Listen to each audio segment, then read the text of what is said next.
na sawote konkoya na trasa samaba na sawote konkoya na trasa samaba na sawote konkoya na trasa samaba abusuafo asem de bi aba that's one enkoyo see nyina ye nim se abato komisa no da ne da nyina wo de se obia ne omunya problema ana se ensem bi for mo ho na amanfo masoa asem o kan ne se wode ne ho wo ye ankonam wo ye wonfa ne ho mfore amanyokuo ane amanyoyo amanyokuo ho nsem wo ye independent wo ye autonomous meaning say obia ye be power so be ye adwuma wa bato komisa no e wo se wo ne yo ne wo no ma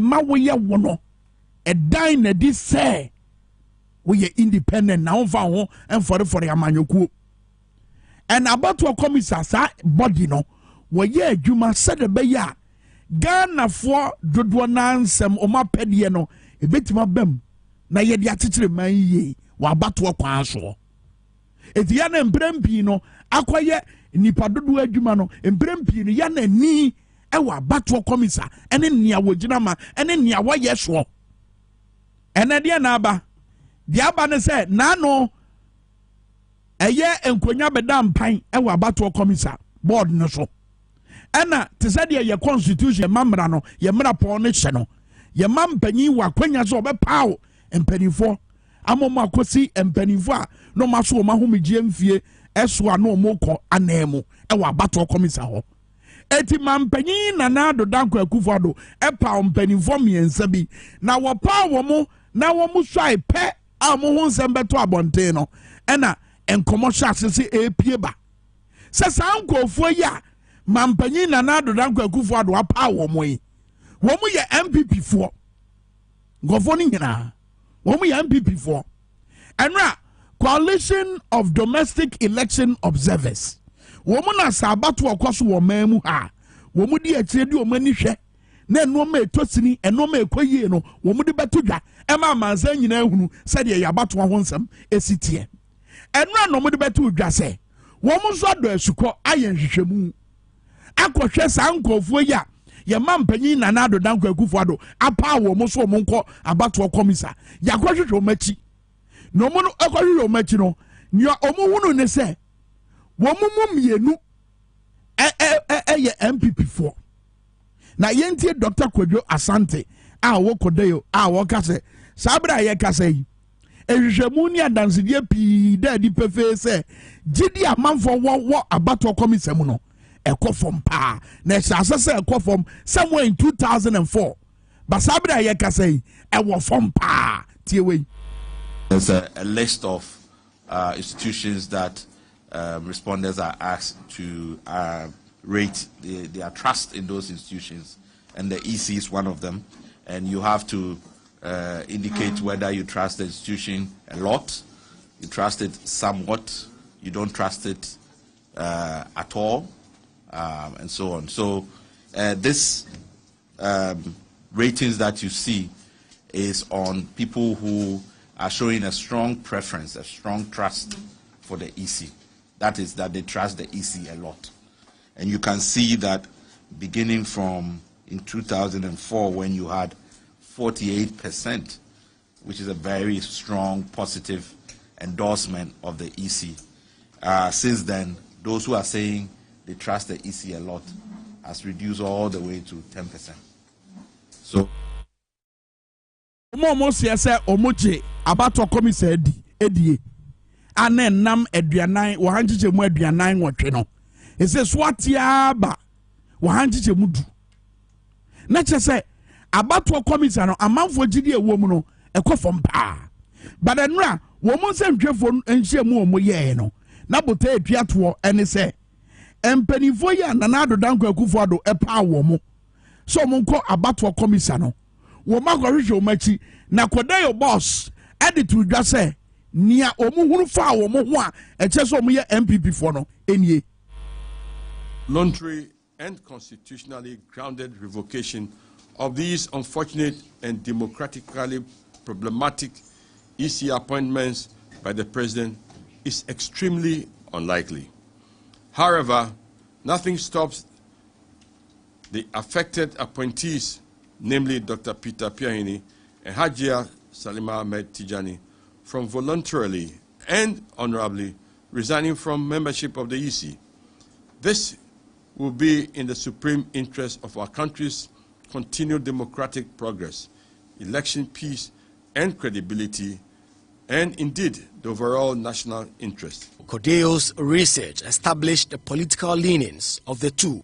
Internet searches and other social media exchanges since the announcement on her appointment have revealed additional relevant information about Madam Salima Tijani.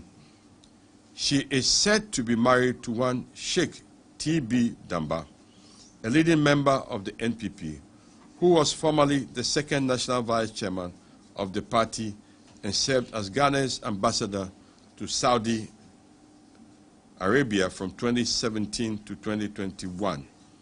Madam Salima Tijani's mother, that's Hajia Samata Gifty Bukari, was the first elected woman, first vice chairperson of the NPP in the northern region.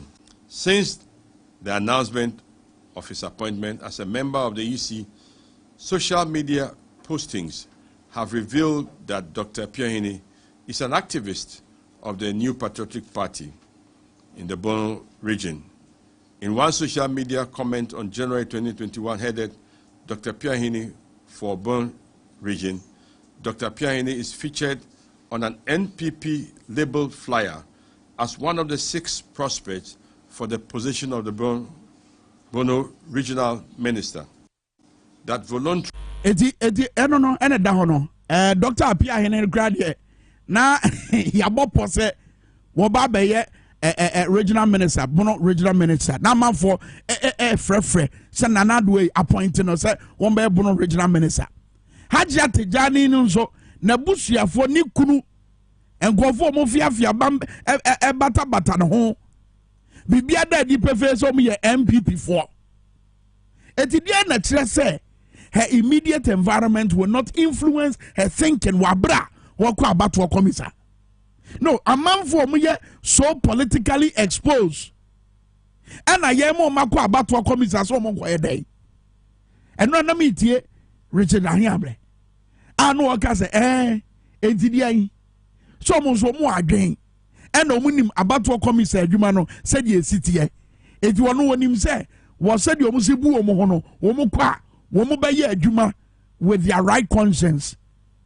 Hey, obi omu ya political exposed a man for fre including Kodeyo wo mo fre se ma me Hajia Tijani fu adwuma to Professor Ransford Jampo say woni gidie se saade ni besi. Can you for Professor Ransford Jampo? Because appointment here be I say my ye adwuma mananado me bra so say ye menso ye bema mi bibi sa na akoso nanado dango akufodo ehunu se wo ye appointment bebrebe yi a wo de me ma na busuafo ne namfofo no abato komisa eye kronkron bia ye mfa party for ene ko. But is our president not a lawyer? Wonim ye mamra no said ye enoma esitie. Wonim said ye nyina ye hunu abato komisa. Wonim say elections eya dia eye ehia de magana fo a akomadi etire. Asa wo ye bibi de di pefe se eye ofobi e na wo ye adwuma mana. Ebetimi de noma bebre aba o man mu a. Wonim. Babom yen kaka ye ho Dr. Sribo Kwaku. Ninkomo bia wonim nua Paka Wilson edi ye awo Yerepa TV tie wei Paka they send that to supreme as well. And I mean from the nyanche who the friend say well yeah test going whatever it is one back commission one now only influence he can do nothing at all to change any election results. He can do nothing to change any electoral results at all. Okay. And I'm telling them because at least my mom say Dr. Frejen I election man this and winning. Why election man MPP and winning? Tell man this winning and no MPP so we tell man MPP winning and this is what we and I want it 2008 That time now NDC the MPP we now lose to NDC no. That time Central Region. Because NDC Abroko access to the president. That time Fredjan was the chairperson of the commission. See, it's Dr. Naya appointing or MPP activists no. Ghana for you say oh me both full tape now be huni na time in want to me both full tape no ye sa so ne free mu say bana baba no oba be yedwama MPP we ni abato no in 2024 and possible no think am example for Madam Shadro say and someone yan can fan no so na conduct election supervisor election 2016 as a Debson and MPP and can fan no and so what happened okay the party for no should do their work. And nobody in the electoral commission, from the chairperson, from who resource. Because there is election or police station. Police station, maybe no hobby, regional that or two hobby. And I'm going to declare results. And the one police station results now, you don't even need to come to constituency. Dr. Srebo Kweku no. Na Srebo Kweku na ba chair party for said you musi nyom adwuma. Madam Charlotte said dia na man for kafa no. Emu dia na beda di say no kre. In the case of Dr. Apia Here, any Hajia Tijani, Quadio for the Abetuja, what the evidence Abetuja? Videos are what we did in Treha. Anapaka was the one time and call ye cho, yet your time. Mesa say Dr. Apia Here video no, if you are Yamobinja, Sribo Kweku, and Nanado Danko Kufuado. I will appoint you more. Quadio for say, and penny for ya yapa or more, Yedo Makogo Abato Commissar. Some was raw or ferry Ebu Ghana for one case a month from Mupem, Namon from Duman tour. Because right now, you've been exposed. I don't see the bebre that deep affair. Some way you're politically exposed. How can and Quavoa, when we are politically exposed? Aye, Juma, Emma Bodia, where you're so Yemuninia, Yenimuno, when we are independent. How is it possible? And the end, sorry, to hear about Eka I am woman on himself more conscience, no more qua, one by a Juma said yes, city. And the end, a better than Yanya said, did you know? Oh, a braya power more, as I woman by ye, and penny forward about to come in Samuno, or Omodine, these are non-political activists. These are people who are campaigning for you. These are people who are families and relatives campaigning and doing heavy partisan politics for you. Now I'm almost an appointment way. At a time, a man for GDA, I was about to come in Samuka form. At a time, a man for GDA, I was about to come in Samu, I was fem. Sabre way, and I yes, sir. Dr. Apia and I are ready. Dr. Apia and I are ready. Yankwe, Yentiano. No, Madi, Commander Shenesa. And Untiade, Yajatu, Yanko Kase. Petro boyed na Fatrotro, unto Petro Fatrotro. Yango cow. Yango Case, so many my na for passport 2 coin. How many casa? Let Yankasi, O John Funu. Okay, Yentie Ubia Yet the Bibia can be a sum. Tina me say, fix it, and you have person who capitalize on it. For political advantage. Omunim people, those who are behind the fix it on social media. Omuno so omudi aye. No mudi bika akosisa ebimuko akọ physical tuturi die. Omso men ma ye den. Won we ho budget na ebimu de sponsor no. So fix it who demonstration budget ebimu omso men ma ye den no. Won fix it who demonstration. Sa budget no ho de babonti. Oh. How would I do about it? Politicians will feel it. Me Jinahama, on the host of the guy, politicians, me feel him. Not prepared to him, not Dr. Apia anything in him. Walk up politicians, no one can say, politicians here, ye feel him. No, what in him? And he was referring to him. Now, would you so when him be a crowd in a line of argument, no? In a line of argument, no? Hey, at the yay, any additional gray. Saying, yeah, about to come, sir.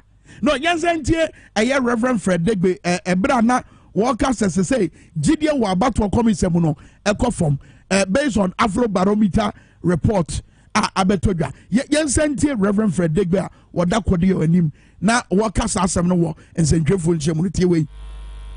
Barometer surveys have recorded declining levels of public trust in the EC. Trust ratings for the EC have shown a steady decline since 2008. In 2004, close to half, that's 48% of Ghanaians, trusted the EC. The EC's trust ratings reduced by 8 points to 40% in 2008. In 2012, this dropped drastically to 27%. The Commission's trust rating continued to trend downward in 2014. Some have tried to downplay the concerns associated with these latest problematic appointments by arguing that the appointees in question cannot change any electoral outcome, or that it is voters that determine election results, not electoral officers in charge of counting or collating results. This I some Reverend Fred Degbe made that say. Every 2008, and yet that year we won't say bedru baby a yewo yo. May you sure say 2020 year ebe ka ho anka mbo hu baby enenam. Na ye kwa 2024 abatoɔ mu. Was a abatoɔ komisa. Ne noma wo ye ne ye was wo dan na di. Bibia beda di pefe say wo ye bibi say be ya sa gidie na every sa institution ni mu no ebe sa ba no na nanado say no. Your man penya ko pound ko fo a wo mo ye politically exposed. And this time round it is not the political party called NDC. And at this assembly ebe to do Kodio Coalition of Domestic Election Observers. Woman at this assembly ebe to do. Oda Jonathan Asante a lecturer with University of Cape Coast. Osanso a political analyst. Yakwa omano so ne ni nkomo. Eja Asante yemo ache. Asaba yete wi ane enhwehwemu a eye kodio e dia betu dwai yenye dem fa we kodio so ye se Dr. Apia Hene ena maame Hajia Tijani wo mo amfro mu pam emfo madwuma nto e betima basa Romina kwa Dwabo Ase amintia power the shape when XYZ akafo sure some control na ya wazin kwa kwa so yini na ne patai ya fanti wo na komo Mr. Sanse ya wutete funi ye on na emu na ho ye na yentimi entie wo ye pa why ye feedback bi ntino the make say edikan no tro konkon asam say ya wa bia hu na kwan so yini na ne patai and of course, institution Emma Omanpeni Akonya, obey a house, Moya Ghana for more qualified to be parliamentarian to also serve as members of other commission or in the board of the Electoral Commission. So, in terms of qualification, they have all the qualifications. And so, what is the appropriateness of that particular appointment? And I think that I don't know why our president always exposes himself to some level of criticism. And I have to say, I've said that our President Akufo-Addo will be the most miserable ex-president in this country. You see what is happening to Donald Trump.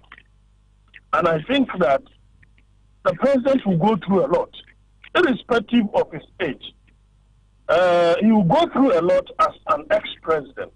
He should never envisage and think, say, whatever decision that he's taken today should or would inure to the benefit of the MPP. He is rather continuously, by his actions, making the MPP to inch closer and closer into opposition. It doesn't matter whoever is going to give him the mandate. The president has always been acting inappropriately. And that is the more reason why the MPP is so unpopular today, and they are the lowest ebb of their political career. And we see, when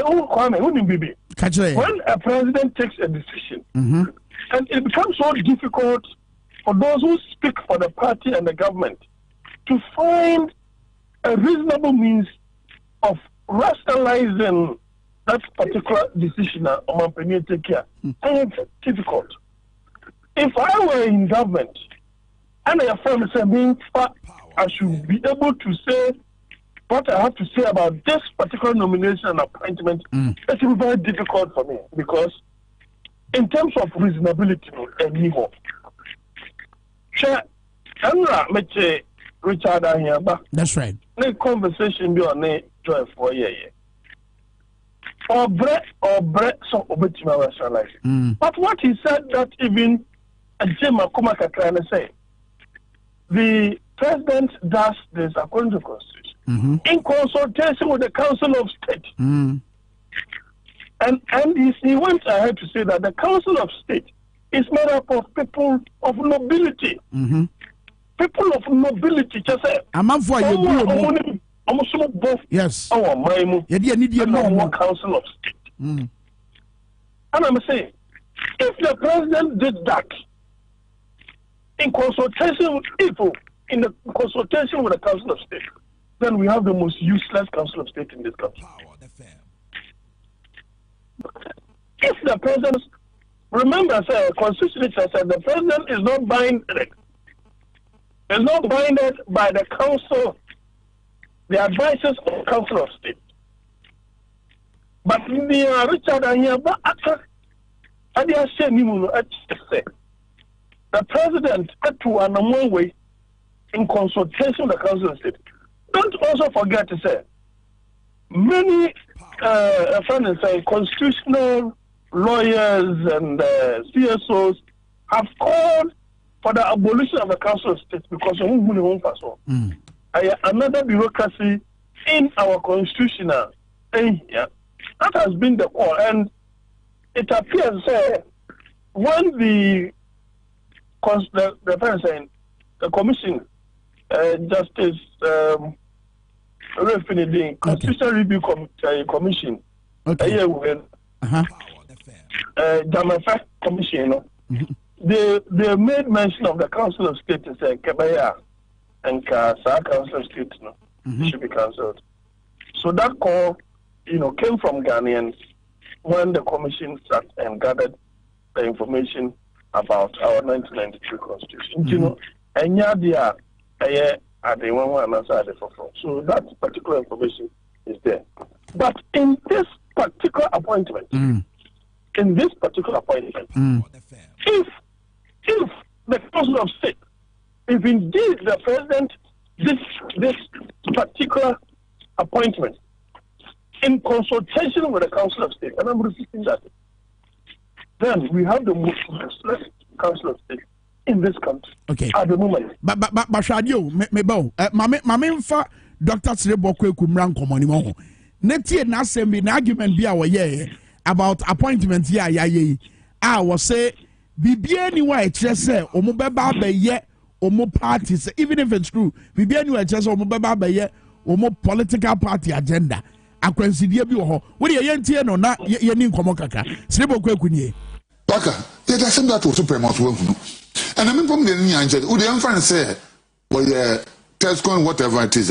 One back commission one now only influence. He can do nothing at all to change any election results. He can do nothing to change any electoral results at all. Okay. And I'm telling because at least my mom said, Dr. Frejen, I hear let's man this and winning. I hear let's mama MPP and winning. Tell man this winning, you know, MPP so we tell me MPP winning and this is what we and I want it. 2008.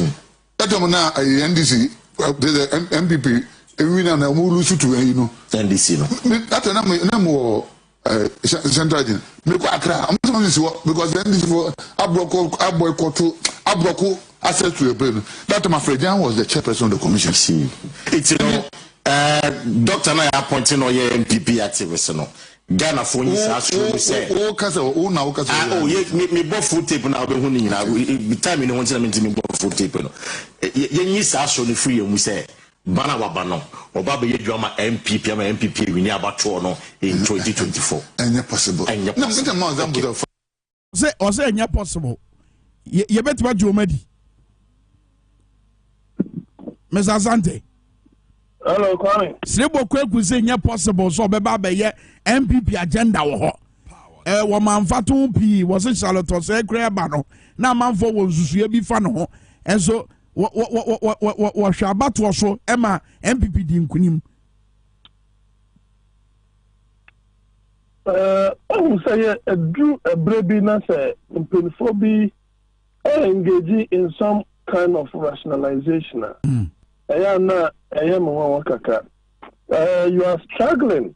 You see that rationalization, it's a struggle, to find a way of justifying the appointment that the president has made. Say, Penny to take a decision here. It's so difficult for people of the same political fraternity to have reasonable, to adduce proper or logical reasons as it were to defend a decision like that.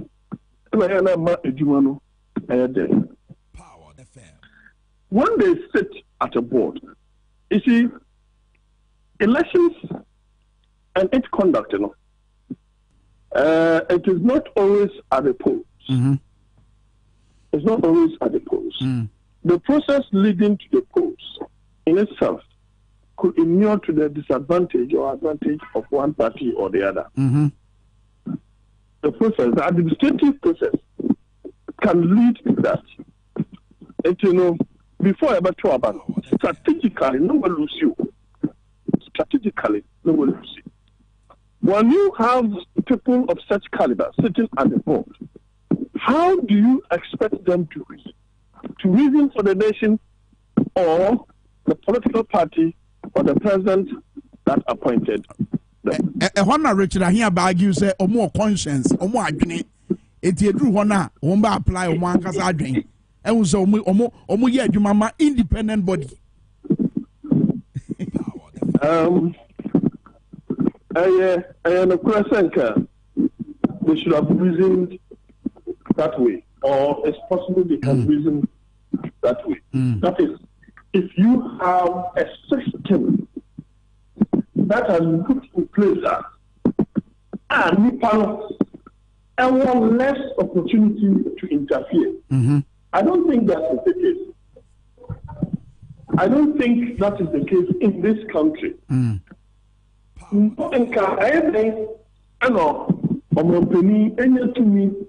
So many appointments. Why will the president and the party sometimes be insistent?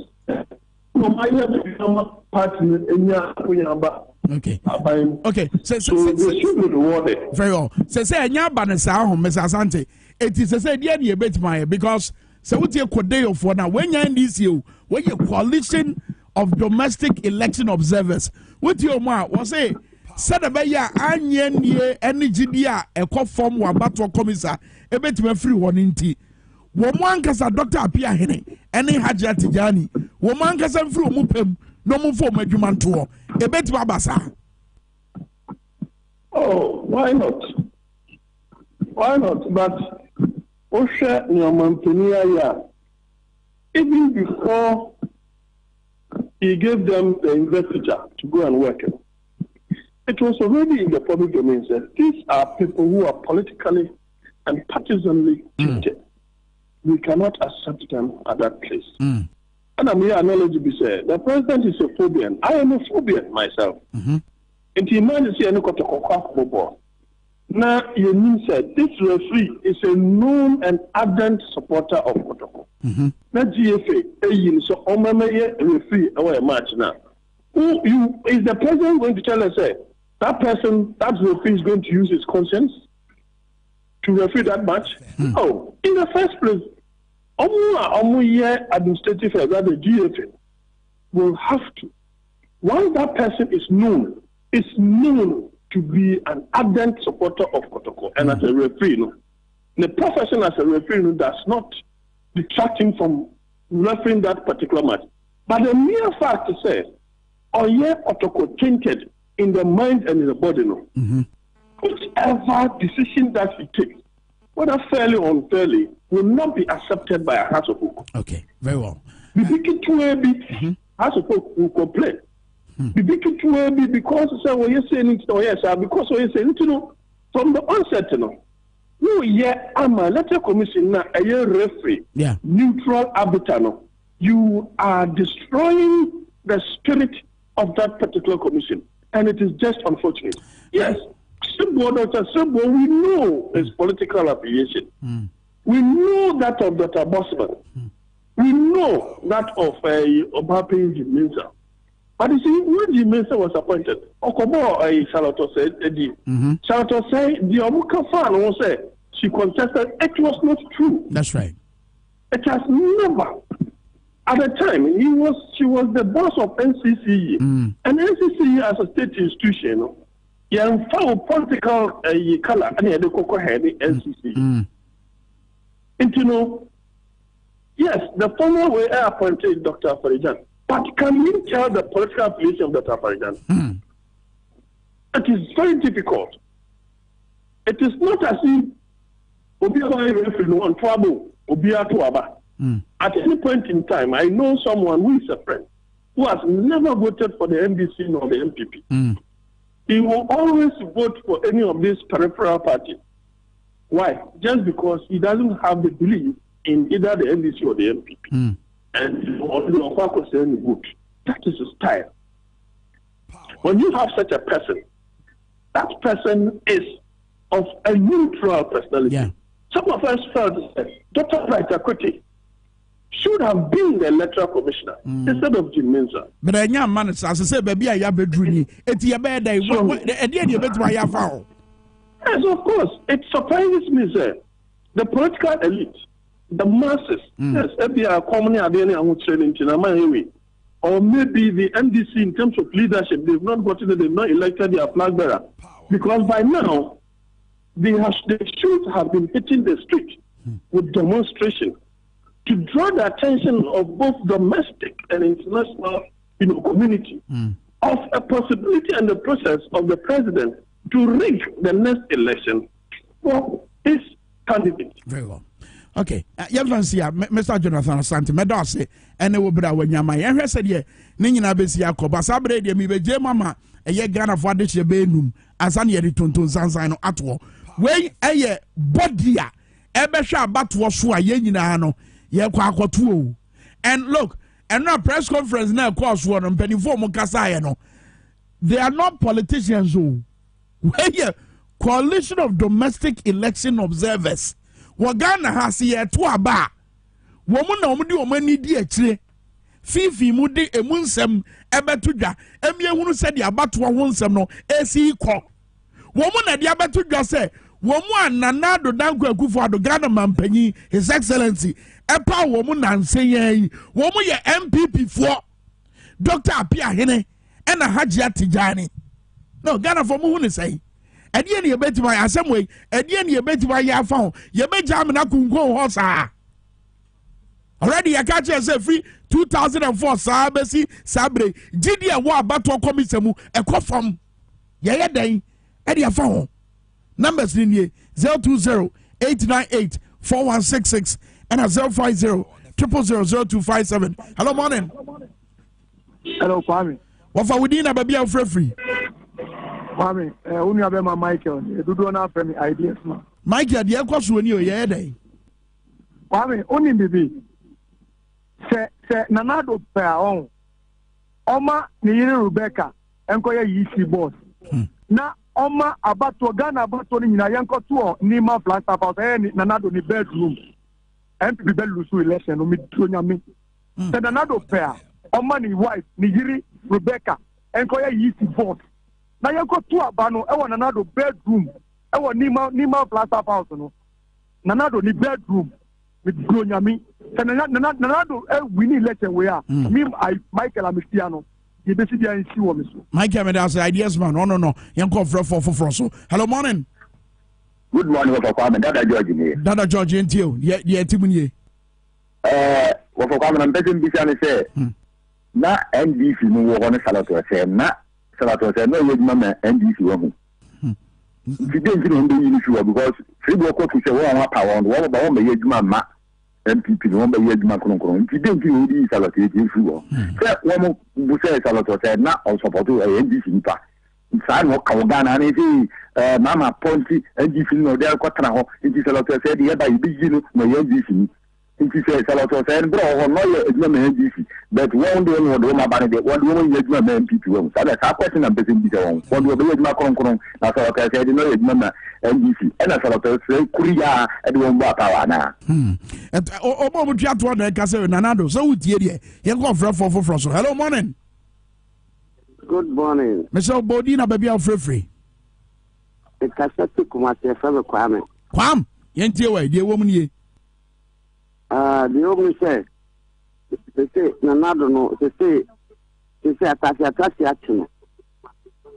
Oh, well, no, they say, the city of woman, who said the Esseco. No, so. No, so. No man, other come by you. No me pa na account by. Yes, sir. The one sabe na konya so. Da be na ge yakọ parliament. Ko faba ge yakọ parliament. Mesaba to mama ba. One of the time ge akoda parliament. No me account my na do say no. It easy the ye be ho there because they say ya expose wo mo. Enya NDC ne ba e de adansidie ya betudwa. We ye kodeyo. You be you taking. Who say Ahumaso, Jenny Ahumaso, I said, why am from so quan or didn't from so into Ukraine, Russia, and a DND, and a Russia, and a DND. God, miss the mama Fracunato. 2015. Yeah, that's so many things. That's it. Me per se easy as I'm not here, na ye didn't come. Your last caller. Hello, morning.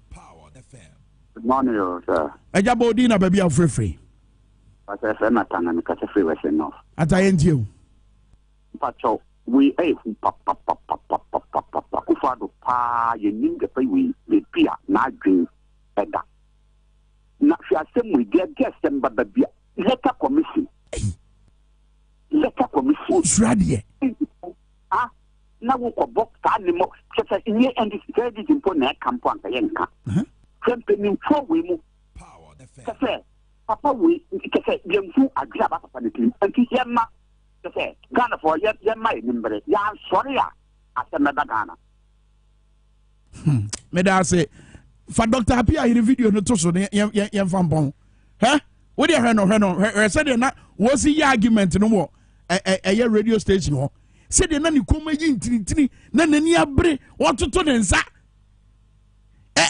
advance argument on behalf of MPP. Eti yei any ede kwa abato komisa. Si akwa ede.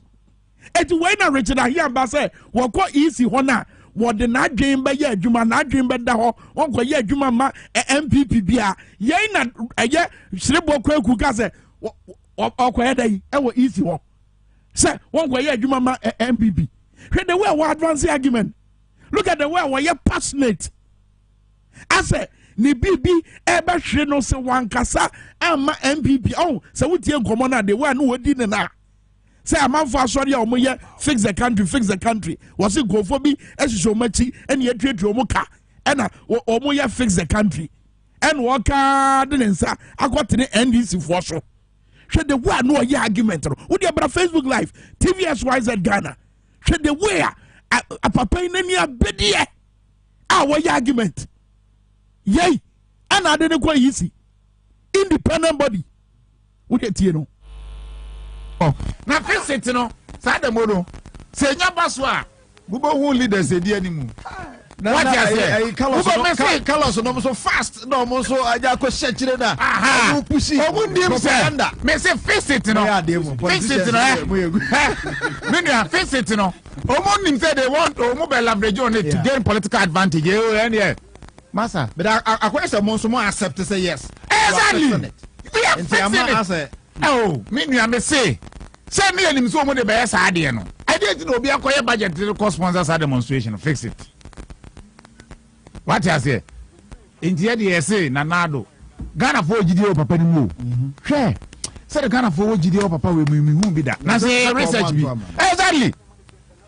Exactly. Because President on the second term still for the first time Ghana been see that say President be on the second term. No one former President Sadia Kusi again. Ubiani President Mahama no or popular. And so still beating over 500,000 votes. I ne papa Mahamas Edanyania was NDC for pa bon ma bon e bon NDC agents on what's the bon ma bon me Carlos they no count because wa bon kan wan seat we win am NDC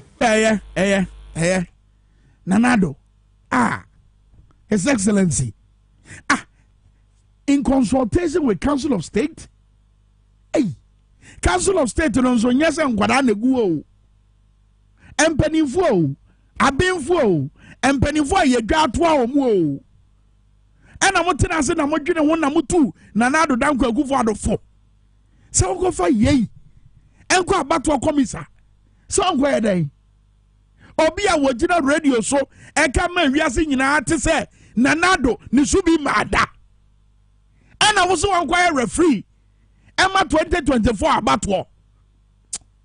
I'm for Tonton Sansan into Ansana Tiafaso. Pa! She